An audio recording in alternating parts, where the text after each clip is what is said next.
En 1917, la révolution de février a obligé le tsar à abdiquer, puis celle d'octobre a permis aux bolcheviks et à Lénine de s'installer au pouvoir en Russie. Une vague révolutionnaire communiste traverse l'Europe à la faveur de la fin de la guerre entre 1919 et 1920, mais dans aucun pays les bolcheviks ne parviennent à installer leur pouvoir durablement. La Russie bolchevique reste donc isolée, alors même que la révolution bolchevique est fragile, contestée et doit affronter les pires difficultés. Le pays est épuisé, désorganisé par la guerre, certaines régions connaissent même la famine et la production industrielle est à son plus bas. La situation est aggravée par la signature de la paix de Brest-Litovsk en mars 1918, qui prive la Russie d'une part importante de ses ressources par la perte de ses régions les plus riches et les plus développées. Rapidement, la guerre civile éclate en Russie, opposant les bolcheviks, rouges, aux loyalistes, blancs, appuyés dans un premier temps par les troupes étrangères de l'Entente qui veulent d'une part empêcher le succès de la Révolution et d'autre part réouvrir un front à l'Est contre les armées allemandes. Cette guerre civile très confuse et d'une grande violence se complique d'autres oppositions, par exemple l'opposition des villes aux campagnes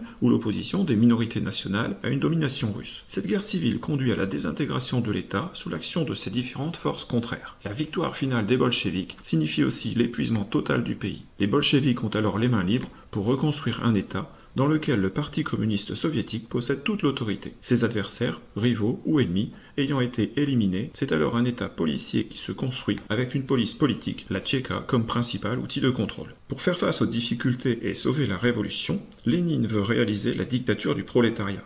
Le parti doit exercer le pouvoir sans aucune limite et au besoin par la violence au nom du prolétariat. Lénine procède donc, dès 1918, à la mise en place du communisme de guerre. Il nationalise tous les outils de production et interdit la propriété privée. Cette politique extrêmement dirigiste sauve le régime, mais suscite de nombreux mécontentements. En mars 1921, Lénine assouplit donc sa politique économique en mettant en œuvre la NEP, nouvelle politique économique, qui permet de redresser l'économie du pays. En 1922, l'URSS est créée et dotée d'une constitution.